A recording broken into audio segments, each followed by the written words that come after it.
அனைவருக்கும் மாலை வணக்கம். நம்ம வீட்டில் பட் ரோஸ் பூக்க ஆரம்பிச்சிட்டாங்க. நிறைய கலர்ஸில் இருந்தாங்க. இப்போ 2 கலர் பூக்குறாங்க. வெறும் டார்க் பிங்க்கு, அப்புறம் டார்க் பிங்க்கில் ஒயிட் மிக்ஸ் ஆனது. மற்ற கலர்லாம் இன்னும் பூக்க ஆரம்பிக்கல. ரெட் கலரில் இருந்தாங்க, ஆரஞ்சு, மஞ்சள் கலர் இருந்தாங்க. சிட்ரல்லா பூக்களில் நிறைய கலர்ஸ் இருந்தாங்க. இப்போ இவங்க தாங்க ஸ்டார்ட் ஆகியிருக்காங்க. இவங்களை வளர்க்குறது ரொம்ப சுலபம். ஒரு சின்ன கட்டிங் எடுத்துகிட்டு போய் வச்சிட்டிங்கன்னா போதும், இந்த மாதிரி ஃபுல்லாக வந்துடுவாங்க. இது சின்ன கட்டிங் வச்சது தாங்க. எந்த பராமரிப்பும் வேணாங்க. வெயில் வந்தால் தானாக அவங்க பூத்துருவாங்க. கட்டிங் வச்ச பூக்கள் பாருங்கள், செடியில் பெரிய சைஸாக பூத்துருக்காங்க. பூக்கள் கொடுத்துட்டே தான் இருக்காங்க டெய்லி இந்த செடியில். நான் வெயிட் பண்ணிகிட்ருக்கேங்க. இந்த ஆடி மாதம் கட்டிங் மாதம் தாங்க. ஃபுல்லாக எல்லா செடிகளையும் கட்டிங்க எடுத்து நான் நடவு செஞ்சு பகிரணும்னு ஆசைப்படுறேன். பார்க்கலாம் ரிசல்ட் எப்படி கொடுக்குறாங்கன்னு பார்க்கலாம். இந்த பூக்கள் பாருங்கள் வித்தியாசமாக இருந்தது. ஒரு மாதிரி கூர்மையாக இருக்குங்க பட் ரோஸ்லேயே. அந்த லீவ்ஸ்லாம், இலைகள், பூக்கள் எல்லாமே ஒரு கூர்மையான வடிவத்தில் இருந்தது.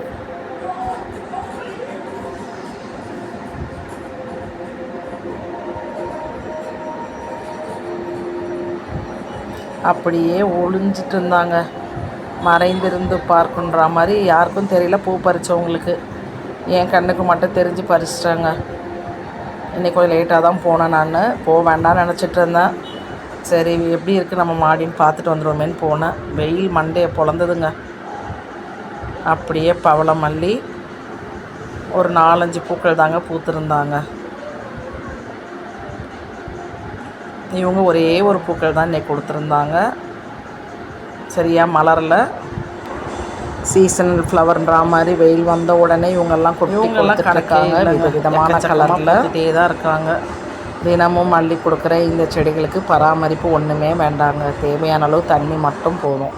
இவங்க உரங்கள் கூட கேட்குறதில்ல, நம்மளாக விருப்பப்பட்டு கொடுத்தாலே போதுமானது. இவங்களுக்கு எப்படி வந்திருக்காங்க பாருங்க, மரங்க மாதிரி. இவங்கெல்லாம் 1 வயசில் 1.5 வயசு செடி தாங்க இதெல்லாம். செம்பருத்தி பூக்கள் கொஞ்சம் இடையில தடுமாறினாங்க. இப்போ மறுபடியும் வர ஆரம்பிச்சிட்டாங்க. நிறைய பூக்கள் கிடைக்கிறாங்க. நம்மளுக்கு செம்பருத்தி பூக்கள் தடுமாறும்போது மற்ற பூக்கள் கிடைச்சாங்க. இப்போ எல்லா பூக்களுமே கிடைக்க ஆரம்பிச்சிட்டாங்க. ரோஸ் மட்டும் சைஸ் கொஞ்சம் சின்னதாக இருந்தது.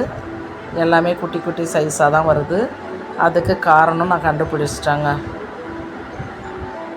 நம்ம என்ன தான் உரங்கள் கொடுத்தாலும் அவங்களுக்கு எதுக்கு கம்மி பண்ணணுமோ, எதை அதிகப்படுத்தணுமோ அதை கம்மி பண்ணி அதிகப்படுத்தினா தான் அவங்க கரெக்டான ரிசல்ட்டு கொடுக்குறாங்க. நான் கண்டுபிடிச்சாச்சு.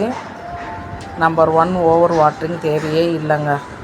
அதே மாதிரி மேலே மண் காஞ்சிட்ருக்கு, அதை பார்த்து நம்ம தண்ணி ஊற்றணுன்னா அந்த தவறை செஞ்சிடாதீங்க.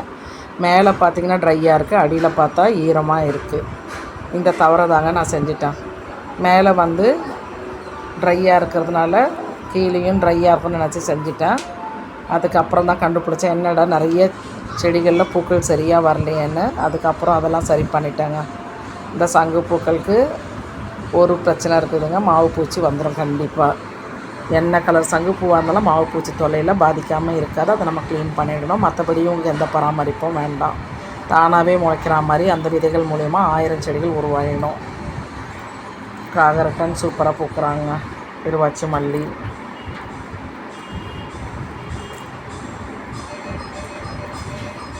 எப்படி இதுக்கப்புறம் இருவாச்சி மல்லி பூக்க இன்னும் ஓரிரு வாரங்கள் ஆகும்னு நினைக்கிறேன். நம்ம எல்லா பூக்களையும் பறிச்சுட்டு அந்த முனியை அப்படியே கிள்ளி விட்டாச்சு. முல்லைக்கெல்லாம் தடுமாற்றம் இல்லைங்க. முல்லை, நித்திய மல்லி, காகரட்டான், இவங்கெல்லாம் ஜாதி மல்லி டெய்லி பூத்துட்டு தான் இருக்காங்க. இருவாச்சி மல்லி மட்டும் கொஞ்சம் தயங்குறாங்க. காரணம் என்னென்னா, பூத்ததெல்லாம் நம்ம பறிச்சிட்டோம். கொஞ்சம் கிளைகள் இனி தளிர் விட்டு பூக்கள் ஆரம்பிக்க கொஞ்சம் லேட் ஆகும். ஓரிரு வாரங்கள் கண்டிப்பாக தேவைப்படும்.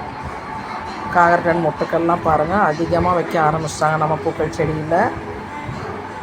நான் சின்ன பாட்டில் தாங்க வச்சேன், எனக்கு தெரியல. ஆனால் இந்த ஆடி மாதத்தில் இவங்களே மாற்றி நல்லா பெரிய பவள மல்லி நல்லா தளிர் விட்டுட்டாங்க. இப்போது 2-3 பூக்கள் மட்டும்தான் கொடுத்துட்ருக்காங்க.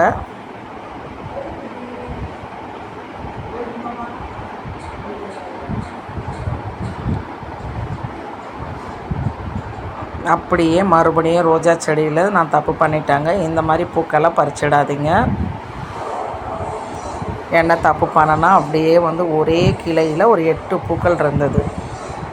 8 பூக்களையும் நம்ம பறிச்சிடுவோம் இன்றைக்கி அப்படின்னு சொல்லி எல்லாமே மலர்ந்துட்டாங்க. ஒரு சில மட்டும் மொட்டுக்களோடு இருந்தாங்க. அதனால் சரி பறிச்சிடுவோம் அப்படின்னு சொல்லிவிட்டு நான் பறித்தேங்க. ஆசையாக பறித்தேன். அதுவும் இன்றைக்கி வெள்ளிக்கிழமை இவ்வளோ பூக்கள் கொடுத்துருக்காங்களே அப்படின்னு சொல்லிவிட்டு பறிச்சுட்டு நான் பார்த்ததுக்கப்புறம் எனக்கு மனசு ரொம்ப கஷ்டமாக இருந்ததுங்க. இந்த கேர்லெஸ் பண்ணுவோம் பாருங்கள், மொட்டுக்களோடு பறிச்சிருக்கேன். பூக்கு கீழேயே மொட்டுக்கள் இருந்திருக்காங்க. எனக்கு அது தெரியவே இல்லைங்க. நல்லா மறைச்சிட்டு இருந்தாங்க. பார்த்தா நான் 2-3 மொட்டுக்களை வேஸ்ட் பண்ணிட்டேன். இந்த மாதிரி தான் கட் பண்ணேங்க. பார்த்தா அப்படியே பின்னால் பூக்களுக்கு ஒட்டினா மாதிரியே மொட்டுக்கள் இருந்தது. கொஞ்சம் மனசு கஷ்டமாகிடுச்சு. நம்ம பூக்கள் பறிக்கிறோன்ற ஆர்வத்தில் கீழே இருந்த மொட்டுக்கள் நம்ம கண்ணுக்கு தெரியாமல் போயிடுச்சு அப்படின்னு சொல்லி இந்த தவறை நீங்களும் பண்ணிடாதீங்க. ரொம்ப வந்து நமக்கு தெரிய மாட்டேனது அந்த இலைகளுக்கு பின்னால், பூக்களுடைய இதழுக்கு பின்னால் அப்படியே இருக்குது. கீழே காம்போடு ஒட்டினா மாதிரி மொட்டுக்கள் இருக்குது, தெரிய மாட்டேன்து. பார்த்து நீங்கள் நல்லபடியாக பறிங்க. இந்த மாதிரி செடிகள்லாம் வாங்கி வைக்கும்போது நமக்கு நிறைய பூக்கள் கிடச்சிடும். அழகான கலருங்க இது. பராமரிப்பு எப்போவுமே சொல்கிற அதே பராமரிப்பு தான். அதே மாதிரி வெயில் வந்தாச்சு, நேரடியாக நம்ம ரோஜா செடிகள்லாம் வந்து வெயிலில் இருக்கக்கூடாதுன்னு யாரும் நிழல்பாங்கான இடங்களில் வச்சிடாதீங்க. மரத்துக்கு கீழே வச்சிடாதீங்க. கண்டிப்பாக 6 மணி நேரம் சன்லைட் நம்ம ரோஜா செடிக்கு தேவை. அப்படி வைக்கும்பொழுது என்னென்னா பூக்கள் சிறிய சைஸில் வரும். நல்ல வெயிலை தாங்கி வளரக்கூடிய செடி தாங்க ரோஜா செடிகள். எப்படி நான் கட் பண்ணி விட்டுருக்கேன் பாருங்கள். நீங்களும் அதே மாதிரி கட் பண்ணி விட்டுருங்க.